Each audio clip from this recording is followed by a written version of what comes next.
Good afternoon and welcome to this week's edition of Entrepreneurship Matters. My name is Alicia Wilson, Vice President for Economic Development for Johns Hopkins University and Johns Hopkins Health System. And it is a pleasure to host Entrepreneurship Matters this week with two of the world's best mixologists. We know that successful businesses, successful entrepreneurs are not built in a day. It takes a long-term commitment, multiple hiccups, sometimes failure to make it happen, but a lot of grit. And these two entrepreneurs are no different. I am going to introduce and present to others Marcelle, Polk, as well as Barbara McCoy-Henry. I'm going to give you their bios, and then we're going to launch right into an amazing discussion. I'm drinking tea today, so that's within this cup. But they are the mixologists of the world. Let me first invite them both on camera. Let me first introduce you to Marcelle Polk. Marcelle is the oldest of 8 children and the owner of Wine Key Experience. She grew up in the DC metropolitan area. Her daughter recently graduated from high school and she started Wine Key Experience in 2016. As a single mom and a full-time MBA student. Wow. She is a graduate of the Goldman Sachs 10,000 Small Business Program and a SCORE business mentor. She also won 2 pitch competitions for her business, Wine Key Experience. In February 2020, she left her federal government job to pursue the business full-time. 3 weeks later, the world shut down due to the pandemic. So we're going to talk about all of that. She has done multiple shifts, but so glad to have you, Marcelle, on Entrepreneurship Matters. And next, let me introduce Barbara McCoy-Henry. She is the owner of Bar 51 Mobile Bartending Concierge Service. She started her journey in 2018 after being laid off from her corporate job after 23 years of dedicated service. She never thought of becoming a bartender. It was truly a far cry from what she would have ever thought she would end up doing. Bar 51 specializes in both in-person and virtual bartending experiences. Their mobile bartending service are perfect for your private and corporate team working events, virtual happy hours. I never heard of this, yappy hours, cocktail making classes, birthday and milestone celebrations for both private and corporate clients. She has set the bar, pun intended, for both in-person and interactive cocktail experiences. She's had the pleasure of working with many prestigious clients, just to name a few: Enoch Pratt Library, Coppin State University, Laurel Academy, Novell Co-working, Bazzuto, The Liz, Hello Alfred, and many more. So hopefully many more for both of them after this Entrepreneurship Matters. But welcome, Barbara, to Entrepreneurship Matters as well. Excellent. So we're going to start off with this question, which, okay, I think we're going to mix it up a bit. But I'm going to ask my first question. I might use a lot of mixology jokes during this episode. Everyone forgive me. But Marcelle, let me start with you. What inspired you to want to be an entrepreneur? Oh, gosh. I always knew I wanted to be an entrepreneur whenever I was a kid. My grandfather owned a business. Even when I was, 18 and I was having my daughter, I went to Best Buy and got a business plan template. I always knew I wanted to own a business, but I didn't know what kind yet. So when I was a SCORE mentee first, met with a mentor, said, I want to start a business. And they said, what kind? And I was like, oh, never thought about what kind. And I didn't start the business until 2016. There was just a need for bar staffing. Bartending started off as just a hobby for me in 2012. And then I started staffing in 2016, and then it's just something you kind of develop and grow over time based on what customers' needs and what people want. Excellent. And what was you say your father or your grandfather? My grandfather. What was his business? He owned a painting company. Oh, okay. Yeah, very different to bartend than a very different. Yes. But still the spirit of entrepreneurship you received from him. We hear that a lot, but a family member, a grandfather, a grandmother got people involved. And usually people start really young, like you said, you got a business plan. How about you, Barbara? How did you, you said you didn't even think you would be in bartending, but what inspired you to want to be an entrepreneur first?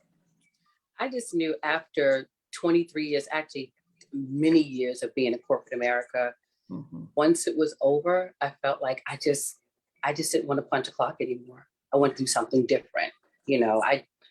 I honestly, like you said, I had no idea what I wanted to do or what direction I want to go into, I just knew I didn't want to work for anyone else again. Honestly, that was it.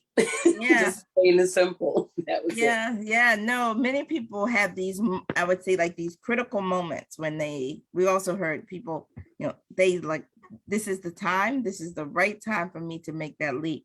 I'd love to ask both of you. So, okay, you want to be entrepreneurs, you have an idea, you have a business idea and concept, but that doesn't mean you have a business yet. So what were the steps you went through to actually going from idea, concept, passion into creating a business? So Marcelle, start with you, and then Barbara. So I started bartending on weekends and evenings in 2012, kind of like a escape from my full-time, right? So my full-time was, I worked for DC courts in the criminal division. So I was always around criminals, or I hate to say that, but like, you would hear about like some kind of crime on the news. And then I would come home from work having seen that person in their, in person, and like looking in their eyes, and it's like, oh my gosh, I need something else to do. So I just started kind of bartending at different places, and then I realized that sometimes there's always like staffing shortages, or just, and you tend to meet the same people everywhere. Like you have a group of bartenders who all bartend at different places, and they all work for different companies. So the business kind of started on a Saturday when a friend of mine needed a bartender for his grandmother's birthday party, for just 2 hours. And I wasn't available because I was at work, but I posted a Facebook post about it. And I found him a bartender within 30 minutes. From the time I got the call to the time the bartender showed up at that person's house. I of course didn't make any money off of it, but then I realized it was a need. Sometimes people want a nice experience for an event that they're having, and they want to be able to kind of enjoy themselves without doing all of the hosting and serving and taking care of everybody. So I love it. I love it. I took down 4 notes that you said. First, you started with something you love doing. So bartending on the weekend, that's sort of what you got into, really the craft. Second, you realized after having that experience that there was a need or niche that you could fill, which was around staffing and being able to fill that. Third, you, in some ways, got a chance to test out the business model, because you got to see, is there a universe of talent that could serve the needs that are out there? And then if you launch into your business, I love the steps that you went through. Barbara, how about you? How did you go from, you left your job after 23 years in corporate America, and then you start a business? What were the steps you went through? First, fear. Yeah. Fear. Yeah. A whole lot of fear. But basically the way it happened was, I just woke up one day and I said, you know what? Didn't have to go to work, obviously. I said, I want to try something different, and I don't know what popped into my head, and I went to a bartending school. Okay. And they had some type of like little, just a little session, interview session. So I sat there, was talking to the lady. I was watching everyone. I was totally intimidated. I was the oldest person in there. And I'm sitting there looking like, how in the heck am I going to remember all these tricks? All these young people in here, they have fresh minds. And I'm sitting here like, probably, gracious, it's going nuts. So anyway, and then I talked to a young lady that was in the school, and she explained to me that she had an older student, older than myself. She was 70 years old, she was a retired teacher, and she was a widow. Longest story short, she ended up calling her back, I want to say about 2 years later, and said she was a bartender at Clinton's inauguration. Whoa. Yeah. So that in itself like totally inspired me. And from that point on, I just signed up. I want to say 3:00 in the morning, I jumped up, and the next day, obviously. And I signed up and just kind of took it from there. I took the class and studied really hard and, did a couple of gigs here and there just to kind of get my feet wet. Took classes. And actually, that's how I ended up meeting Marcelle. I joined this organization. Oh, y'all know each other. Yeah, she's my mentor. She's your mentor. Yeah, I was Barbara's mentor when she started her business. Yep. Oh, wow. Oh, this is gonna be a good one. This is good entrepreneurship matter. All right.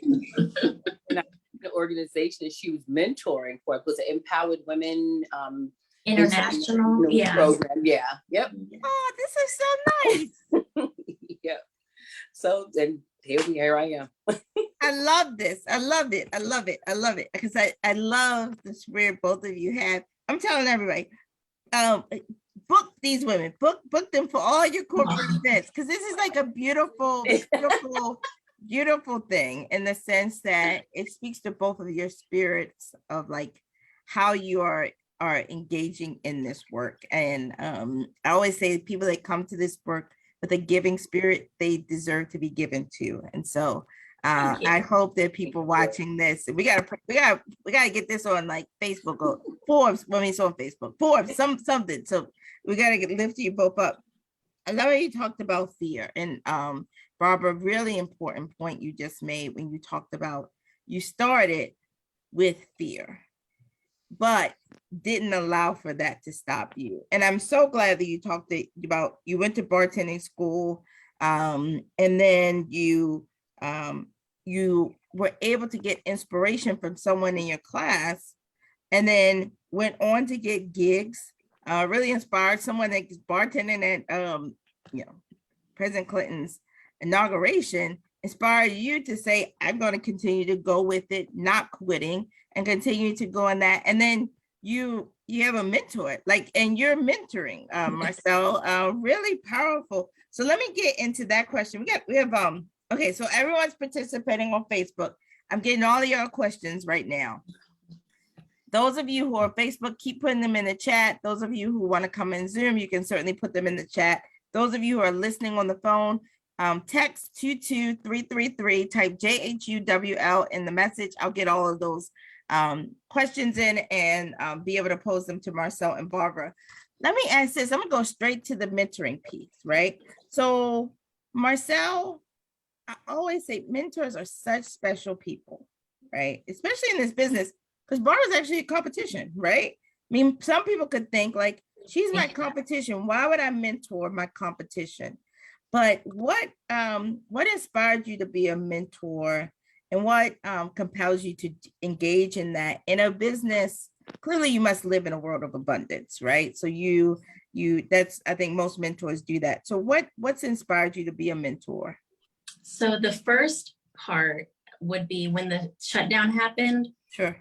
All of my colleagues were applying for funding, and I was applying for jobs because I'm like, I just left a job. I'm half entrepreneur, half employee, right? Yeah. But it was really hard to find work. So I just didn't want to, I was like, everybody has something to give or offer. If I'm not going to, get a job yet, I'm going to at least become a mentor. So I started mentoring with SCORE first, and then EWI sent an email out, Empowered Women's International. They sent out emails looking for mentors. And by that time, I was a recent graduate of the Goldman Sachs 10KSD program. Yay! You know what? I'm going to mentor people because I just really, everybody has something to offer. If my business is not going to keep me busy enough, at least I can get that fulfillment by helping other people. So when I met Barbara, I was like, listen, I know that right now you're the bartender, but one day you're going to stop serving the drinks. And I really just poured into her. There was something about her, And it's so funny because whenever I noticed that we were both together, I was like, oh, how did they know that we knew each other? We actually didn't. Let me tell you. Okay, I'll tell y'all after we get these stories out. I want to get this story. I'm gonna tell you how we met both of you. Okay. Yes. Oh, keep going, keep going. So you decided to like invest in how you're going to utilize your time wisely, Right. and pour back into beautiful, beautiful story. Barbara, what made you think like I could utilize a mentor as a part of your business development journey? Well, because this was definitely untouched territory for me, you know, Sure. and like I've never, never thought about it. I just felt like it would definitely be beneficial for me to reach out to someone, to have someone in my corner that understood my woes, understood what I was looking for, right? Yeah. And the fact that Marcelle was just so open and just giving and, like you said, pouring into me, it was amazing. And I was like, okay, keep it coming. So I held them very close, you know. And yeah, I just find it's very important to you have someone in your corner that has a like mindset, right? And the same goals and motivations that you have, you know, because it's always good to share. It's always good to receive, to give and to receive. Yeah. So. Yeah. No, both of your humility is so beautiful and just shines through. So, you know, I love it. I love it. I love it. Let me I'll tell you how we met both of you. So we only feature businesses where you're our first mixologist. Marcelle, I don't know if you knew that. Barbara knows that. People have written to us about you for like months. And so it means that your work is speaking for yourselves. And that's how you got on here. So it's a really good thing. Let me ask this question. You probably didn't know y'all had people who are just like putting your names in rooms you have not entered, which is a beautiful thing. Let me ask you which is, when did you know, and I know Marcelle, none of us could plan for the pandemic to happen right after you quit your job in February 2020, but there had to probably been something in you that said, it's time to pivot into a business, right? Mm-hmm. What was that critical moment or series of moments that made you say, I'm now going to pivot into entrepreneurship full time? So I know the exact day. Oh, okay. Go tell me. Kobe Bryant passed away. Huh. And I ended up missing work for 2 whole days from just stress, anxiety, chest pains. And I thought, what is going on? Why can't I go to work? I went to the doctor and found out that I had a lot of anxiety and depression to deal with. But a lot of it was because I was being pulled in different directions between having a full-time job, being a full-time MBA student, single mom, plus the business. So it really boiled down to I have to make a decision. Sure. So when I got accepted into the Goldman Sachs program, and then Kobe Bryant passed away, and it was like, you know what? That's my sign. Nobody is guaranteed to be here forever. Yes. And if I'm going to do this, this is the time to do it. Yeah. So I resigned 2 days later. You resigned 2 days later?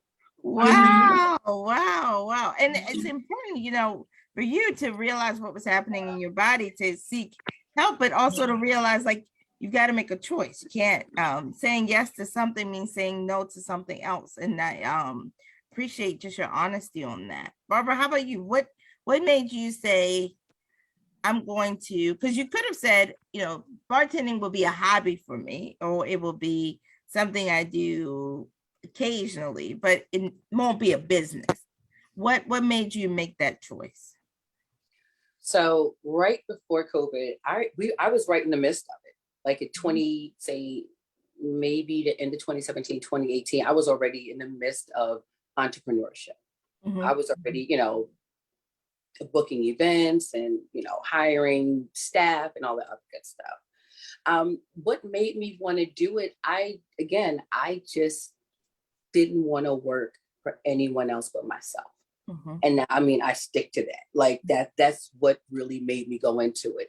In addition to that, everyone calls me a giver. I'm always wanting to give and help people.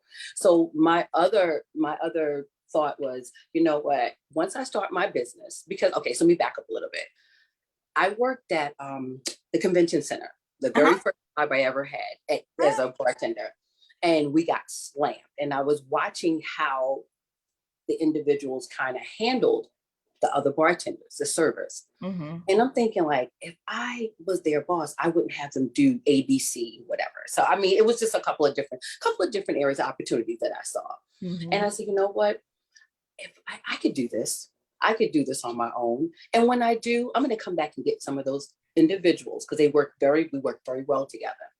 And I never forget, it was the tattoo convention. And I told the young lady, I said, you know what, today is my last day coming back here. I said, this is it for me. I said, I'm going to go start my own mobile bartending service. And she was like, well, when you do, don't forget about me. And I said, I won't. And I didn't. I went back maybe 6 months later, and I called her back and I said, hey, you need a job? I got you. And that was it. I love it. I love it. I love it. I want to stick with you for a second, because we got a question in on Facebook, which is, dovetails right in what you just said, Barbara. So how did you go about building your team? I guess you work with them and you see their work ethic. It's the best recruiting tool ever. But how did you go about building your team, and what qualities have you looked for? And then Marcelle, I'd love for you to talk a bit about, like, how did you build your team? I know that you probably had a different strategy other than the Facebook advertisement now, especially. So Barbara, how do you build your team? So quite honestly, it's a family-run business. Oh, I love it. You're right. I trained most of the individuals on my team. I mean, my family members. So we kind of kept it really close. Mm-hmm. And I have an amazing lead bartender who's been in the food and beverage industry for over 15 years. Mm-hmm. So she joined the team. She's a part of the family as well. So she taught me a lot as well. The qualities that I look for in a bartender, hard work, like a hard worker, obviously, just integrity, someone that has a sense of integrity and loves what they do. Mm-hmm. If I see that you really love what you do, and honestly, when I go to restaurants and they always tell me stop doing it, I recruit. Yeah. I'll ask questions, because if I see someone come up and they're asking questions, very engaging and, just very talkative and they have that really nice outgoing personality, mm-hmm. I usually ask, work here on the weekends all the time? Are you looking for something different? So that's how I go about recruiting, in a sense. If I see Barbara coming into the restaurant, some of the people might leave out with her and be a part of Bar 51. I get it. No, I agree. It's when people, and that's how a lot of jobs are recruited in all industries. It's mm-hmm. when you're not in the interview, when you don't realize you're on stage, that people are watching and observing and then want that talent. Marcelle, how about you? How do you recruit talent? Yeah, kind of similar to Barbara, actually. Like, my best hires have come from me just simply after an event, tired, going to like Red Lobster or a restaurant. You get great service and it's like, you know what? I'd like you to join my team, and then if you have someone on your team that's like really fantastic, they know other really fantastic people. So you can always ask them, hey, who do you know that's really talented that I would want to hire? Who would want to work with us? And that my best people have brought in other best people. Now, right now, the whole industry is pretty short of staff, so it is hard to find people. But we can't go through it like the traditional way. I no longer like post on Indeed or look at resumes anymore. It's really, if I've met you and I've seen you, still find me coffee even though there is none, and you are doing it with a smile and a great attitude and personality, it's really 90% personality. Yeah. Because you can teach the other things, right? Yeah. Everything else is like, I guess, a menu. I mean, I don't drink. So like, I'm always like Sprite with lime with a little grenadine. Not a Shirley Temple, it's something else. But but you're right, the personality, and probably this market is making it even harder. so let me ask this question, which has come in, and I'll start with you, Marcelle. What's the biggest misconception that people have about your industry? The mixology, the bartending industry. What's something that people would never think is a part of your industry or part of like your calculation of your growth? Believe it or not, food service, hospitality, and event staffing. Many people think, oh, well, they're a bartending company. They don't have event staff. So if I want someone to help me, put together my food buffet, a bartending company won't offer that. But a lot of times we're all still in hospitality, and where there's alcohol, there's food. Yeah. So I think people tend to forget you can still call your mobile bartending company and ask them for food. Because for instance, YNK Experience, we're a licensed DC caterer.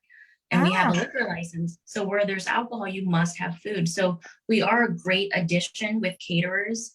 But I think people forget that we can staff servers too. Yeah. You know what? I wouldn't have thought of that. We do a lot of events. Don't worry, Marcelle. Got you.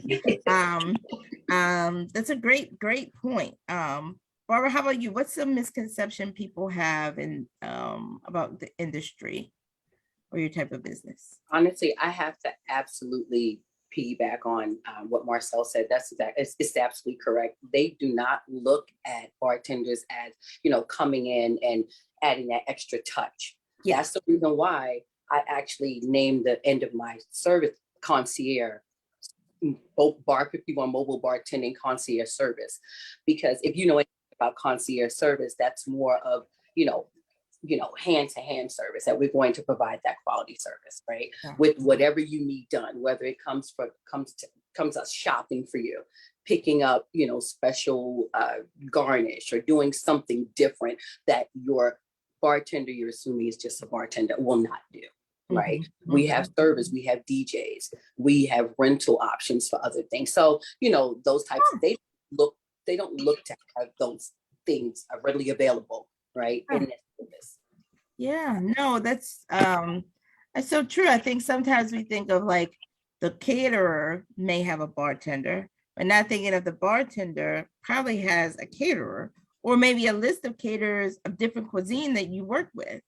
So great idea for people to think.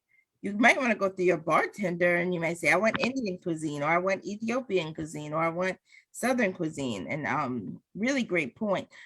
Let me ask this question, and entrepreneurship is one of the ways you can do this, but how did you build your clientele? So how did you start building the following that both of your businesses have with individuals? Marcelle, I'll start with you and then Barbara. I would say it was mostly word of mouth, but I donated a lot when I first started. Any charity organizations hosting a fundraiser, if I was able to help, even if it's donating a package to be, auctioned, or dropping off a case of wine, that's really kind of how it started. Just genuinely wanting to help people put together their events. I've had people say, hey, maybe next time your price just is too high. And I'm like, you know what, we'll just volunteer today then. And yeah, I mean, I've had people tell me, that's not the best way to build business, but at the same time, we have gotten some great clients out of it. I had a catering company who was a startup. Mm-hmm. They wanted to meet me because I owned a bar company. It turned out that he was at the time the executive chef for the Google office in DC. So because of that connection, and I was bringing him business, and I even had my federal agency hire him for food, because I was in charge of the holiday party. But we got into Google because of that. And, wow. And we were sponsoring a bunch of other things. So someone else got us into Booze Allen Hamilton because they remember that, so it's, if you're genuinely, because I think we have to just start with why we start the business, and it can't be, oh, well, profits or things like that, because when you first start, a lot of times you don't get any of that. Nothing. Money is just not a reason. So I think when we just hone into why we even started, what's that need, who are we serving, and how can we help them, it just kind of grows from there. No, I love the point you made, and it's not I know other people might. We had entrepreneurs on here who have said, I was giving stuff away for free before I charged for it. And it built my base, right? It built a repetition of people thinking of me. So no, you are not wrong. And you're right. If I saw you donating, a lot of business that I get introduced to are through like silent auctions, stuff like that, where you realize that's a really good business. Like they're really generous. And so, I want to support them when I can pay my company to support them. So really great strategies you just said on here. Don't worry, we are going to be promoting both of these women to more business, more business. Barbara, how about you? How did you build your clientele? A lot of my clientele came from word of mouth. Yeah. Doing multiple events and them loving the service that we provided. And they would pass our information on. And, just promoting, marketing, cold calling, because that was a part of what I did for years. So I would just cold call, reach out and say, hey, I'm here, you need services, that type of stuff. So, that's how I kind of started the ball rolling with that. Yeah. It was challenging because I didn't have anything to give away except my smile and my lovely service, but it's high quality. It's high quality. Valuable. Exactly. It's very valuable. Right. It is very valuable. Yes. So, Yeah. That's how it came about. And then, one thing led to another. And people would say, hey, I heard that you did this party. Can you come and do our party? Can you come? It's just a word of mouth, word of mouth. Yeah. Referrals. Yeah. Yeah. People are talking about both of you, like the power of your relationships. And there's a banter about it of just how you two are really examples of that. Let me ask this question, which came in. People are wanting to know what's the inspiration for your name. So Marcelle, Wine Key Experience. What's the inspiration for the name? So the name was, it was created over strawberry vodka and pizza. So we almost called it served up bartending sub. And served up bartending sub. Yeah. Okay, that must have been a little ways in. That was a little wasted. That was a little ways in. Okay. It was. Okay. And then someone said, oh, that sounds sexual. Right. So I was like, well, what about corkscrew? That was even further. Yeah. Then the next day I was like, well, what's another bar tool, right, that you can use to open bottles other than a corkscrew? Well, we also call it a wine key. So wine key is the tool that bartenders use. And then we added experience. It was just going to be called wine key, but then like a few weeks later, we added experience to it because that's what's being offered is a true experience. Yeah. I loved how you deliberated. It's always good to sleep on a decision. And sleeping on a decision. You decide soberly. Decided soberly. I love it. Barbara, how about you? What's the inspiration for your name? That's pretty funny, Marcelle. Pretty funny. Well, I wasn't drinking at that point when I put the name out. Well, Barbara. It's the first three letters of my name. Oh, that's nice. That's actually nice. And I was 51 years old when I finished bartending school. Oh, okay. I love 51 it. and then mobile bartending. And again, I love the whole concierge because it just adds that flair to it. Concierge service. Yeah, I love it. Yeah, you do have that's a great play on words. One question, and I imagine this is for you all, you are in the service industry, which the thing that is probably one of the most valuable things is your time. So this question came in, which is how do you manage your time, energy, and boundaries as an entrepreneur? And has that shifted over time? Maybe you weren't so good at that in the beginning, but have gotten better. But how do you manage that, Marcelle? Let's see, managing time. it gets hard. Yeah. Definitely have to keep a calendar, but I'm still learning how to say no to people more often. It's really hard, but when you say yes to everything, then you're saying no to yourself. That's right. That's right. And then you're just giving out so much, you have nothing left to give, and then you're just, nothing, just drain. For the longest time, I had to meditate every day at lunch just to get my energy for the rest of the day.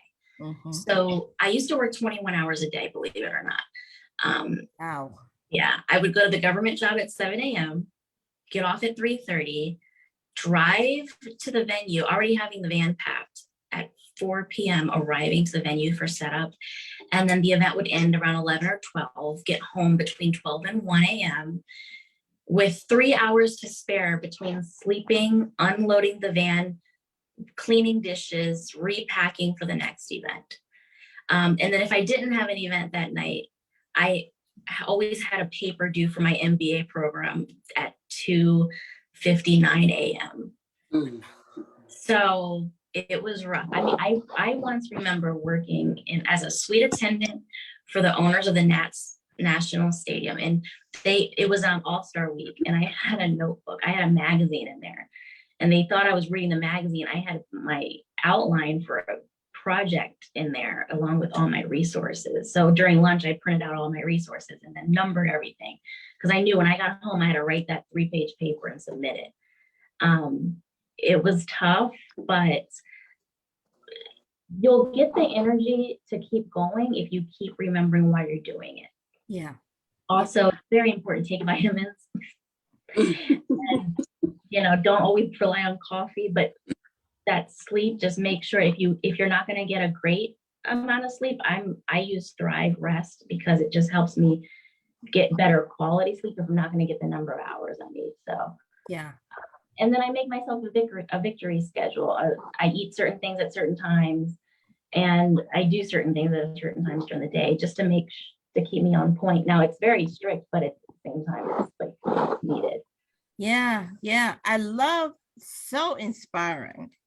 And you said, you talk about this story of like having the outline in the magazine when you're working at night, you're going to school at day, and you're pushing yourself in the business, and with, still a spirit of giving beautifully. I mean, you probably should have taken the magazine down. They probably would have did one more job on that. But no, I think just a beautiful story to tell to other entrepreneurs who may be at that moment in their journey of doing that. Barbara, how about you? How have you been able to manage time and boundaries and energy as an entrepreneur? It's hard, to be honest with you. It's very hard. It's very challenging. Yeah. I'm still learning I'm still learning how to balance. Yeah. Which I know is very important for family, for your health, family, and just overall, just so you can have a fresh outlook on the next project, right? Yeah. So for me to really offer up any information about that, I would not be honest about it, because I'm still learning how to do that. No, I appreciate that. I mean, I think it's something, the Goldman Sachs 10,000 Small Business Program is a focus, on supporting you as you work on your business, but you usually are not able to give the chance to really reflect upon yourself and you as a business owner and your journey. And so that's a really important point. And I appreciate your honesty of where you are on that journey, right? And it is a challenge, and there are cycles to it, as you just said. Let me ask you this: what business goals are both of you working towards achieving next? Like, maybe not the North Star, maybe like the Southwest Star. What's the Southwest Star right now? Marcelle. Okay, so I want to work with Barbara on this. We were on the phone last night talking about this. Oh, really?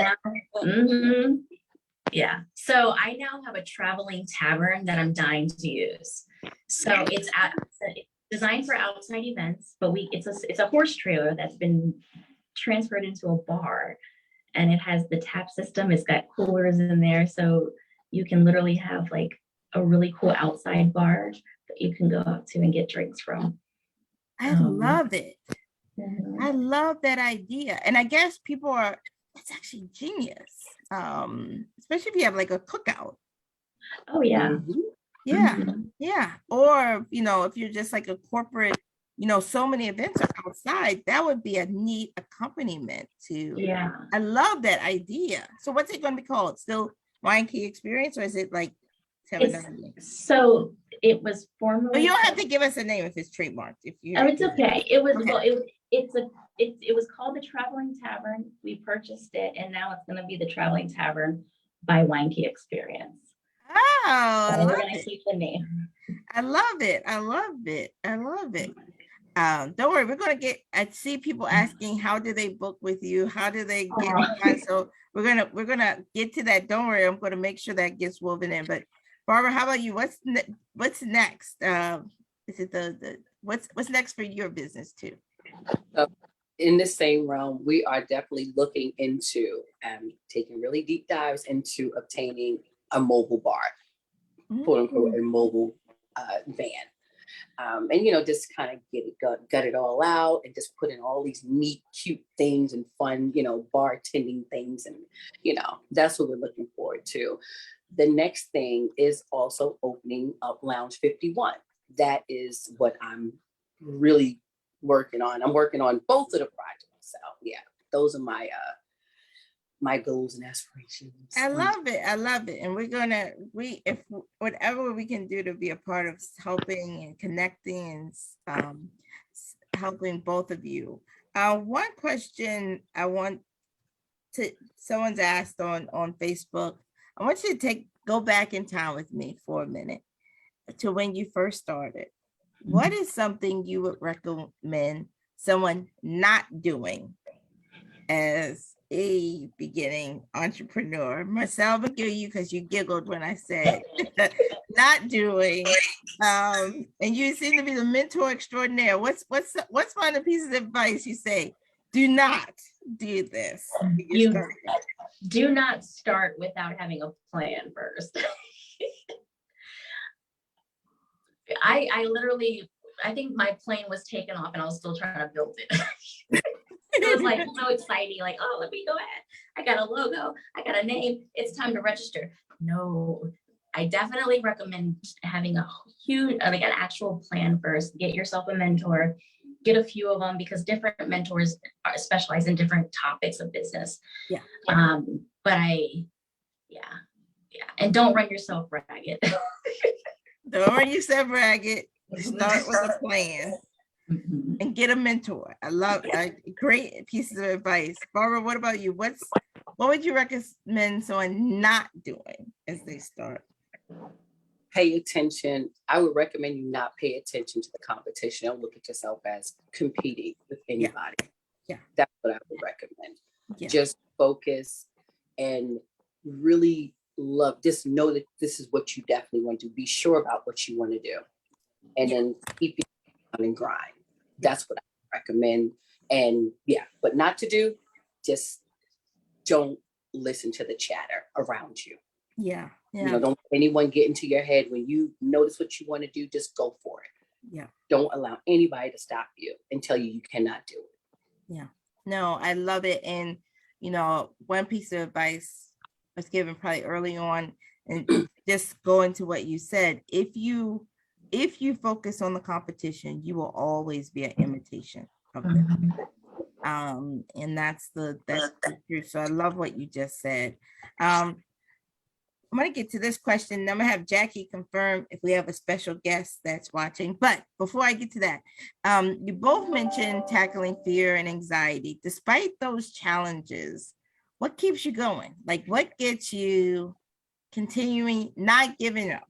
What's the thing that keeps you going? Marcelle, Barbara?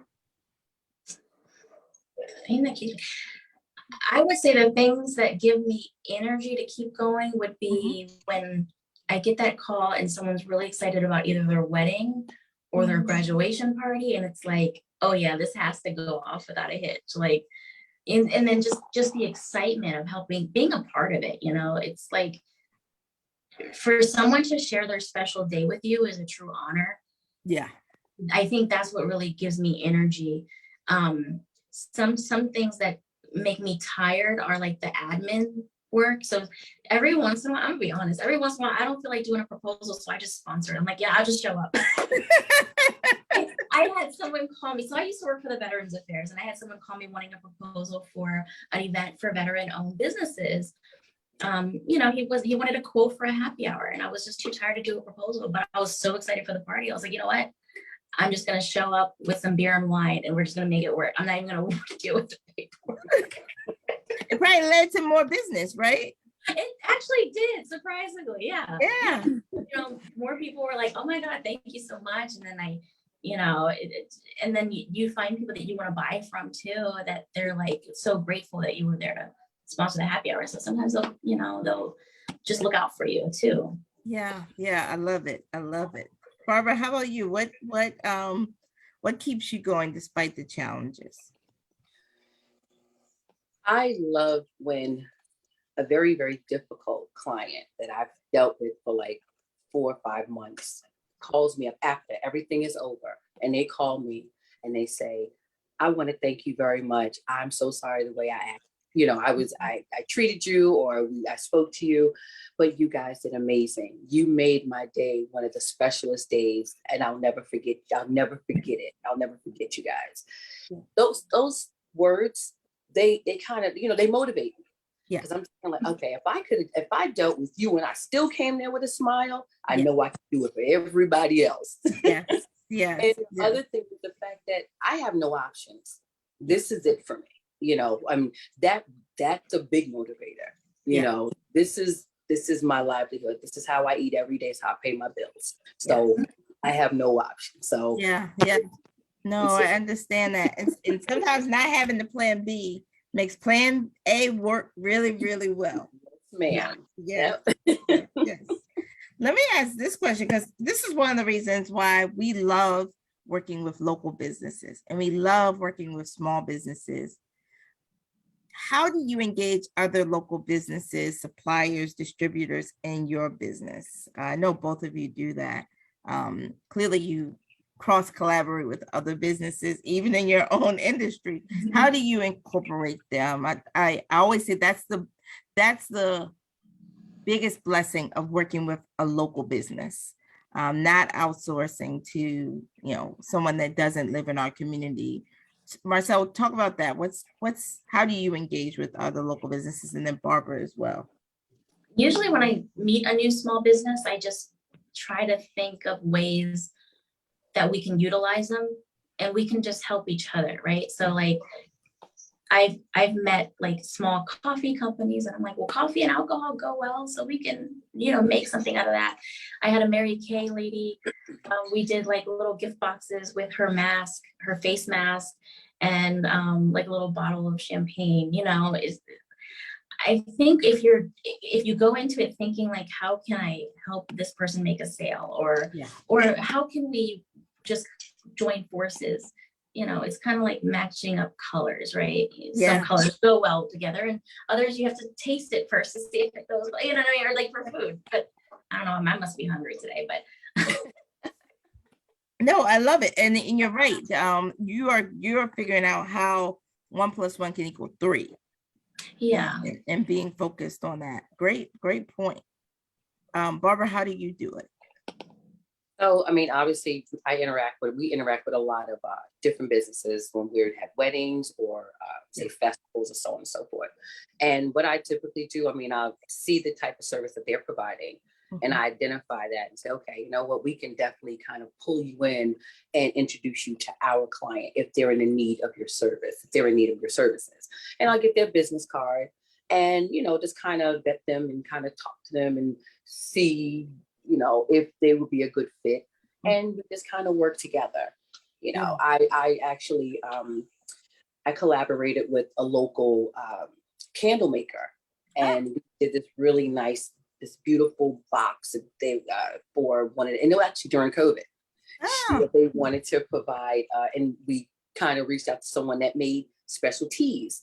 So, you know, we did a tea, alcohol, and candle box. It was just, you know, it was a really nice box. It was a beautiful box. very called firebox. Say it again. A firebox. There we go. There you go. Firebox. You know, so we collaborated and made it work. And, you know, they refer people to me. I refer people to them. So yeah, we just kind of pulled together on that. I love it. I love it. Let me ask this question. We have confirmed Oprah's watching. Miss Winfrey's watching. So this is a real question. What is your advice for different levels of investors with respect to your business? How can we ensure, whether we are in charge of catering at our company, whether we have a social media presence, a civic presence, and a social presence like Miss Winfrey, whether we are, you know, someone that's just thinking about in charge of the family reunion, how can we support businesses like yours, but also how can we ensure businesses like yours thrive and multiply in our community? So Marcelle, I'll start with you and then Barbara. That's a hard question. I know. I would say,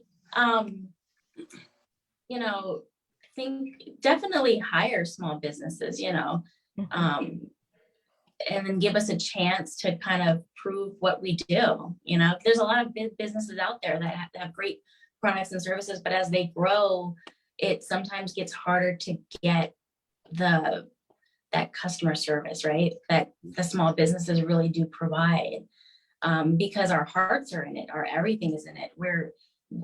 Barbara's business is a family-run business. Mine was family-run for several years. And I mean, it was myself, my daughter was 13 when she started helping me serve food. And, you know, when you hire a small business or consider us to do a birthday party of yours or a wedding, just know that we are leaving our home on a Saturday to come and service your guests. So it really means a lot to us that we do it, because many people can do so many things on a weekend, right? But you know, when you hire a small business, just know that they're very passionate about what they do, and they're going to give you their all. No, you're so right. You always, you know, you can get to know the people, feel the people, understand them in a much greater way. Barbara, how about you? What advice do you have for the different levels of investors? That is kind of a difficult question. I know. Sorry. You said you wasn't going to do this to me. I did. I said if she shows up, I would. I mean, quite honestly, yeah. Right, exactly what Marcelle said too. Like, you know, get to know what we do as a business and invest in that. You know, so for example, I love to teach, right? Yeah. So I would think that what I would love to see more of, as far as investments are concerned, if the investors would pour more into, like, say, locations where we would be able to go in and train other people that were actually looking to follow our footsteps, you know. Just get to know our business, give us an opportunity to show you what we're able to do and kind of pour into it. No, I say give them the chance you give everyone else, right, to be a part of your special occasion. Whether you're a corporation or an individual, you won't go wrong. Let me get to this question because we're about to run out of time. This has been so much fun. Let me get, okay. Marcelle, give us all of your .coms, how we get in contact with you, how we purchase from you. I have everything. So if you miss one, I'm going to give it to you. So thank you so much. Give us everything too. Okay, so our website is www.winekeyexperience.com, and you can send us an email at winekey@winekeyexperience.com to give us your information and book us. And our phone number is on our website. I believe it's 240-696 8, 9, 10. I Don't don't know. worry, I've got you. Don't go. It's Don't on worry. our We're gonna website. get you. It's on the website. Don't worry, I'm gonna have you. Give them your social media handles. Oh, on Instagram, we are Wine Key Experience, and also Facebook as well is Wine Key Experience. Excellent. And your phone number is 240-696-8938. But don't worry, everyone, we posted them on Facebook, and it'll be on our Johns Hopkins Entrepreneurship Matters page and on YouTube. So you'll get all their contact information. But Barbara, what's yours? How do we get in contact with you? So you can visit us on our website, www.mobilebar51.com. Mhm. You can also request information by reaching out to us via email at info@mobilebar51.com. Mhm. Or you can give us a call at 410-399-1618 Mhm. or 410-382-6007. Mhm. And we are on Instagram at mobilebar51. Yes, and on Facebook. And on Facebook. Yep, same thing. Yep. Excellent. Let me just say it has been an absolute pleasure to interview you, Barbara and Marcelle. You are both just wonderful business owners, but even more dynamic and beautiful human beings. And so it has really been an honor for me to get to interview you and also to uplift you on Entrepreneurship Matters. And I will claim this and pray for it, that your best days continue to be ahead of you, and then both of you just continue to succeed. You're both wonderful human beings, and it was so great to get to interview you today. Thank you so much. Very much. You're welcome. Let me give a couple announcements. Everyone come back next week. It's all about bath and body. Nice segment, right? Bath and body after the mobile mixology. I love it. Tune in next week. Follow us on JH Connects on Instagram, Twitter, Facebook. Email feedback to jhconnects@jhu.edu. We want to thank all of our partners: Johns Hopkins University, Johns Hopkins Health System, the Mayor's Office of Small Minority Women-Owned Business, Hopkins Local, Goldman Sachs 10,000 Small Business Program, and Bloomberg Philanthropy. Thank you, Marcelle. Thank you, Barbara.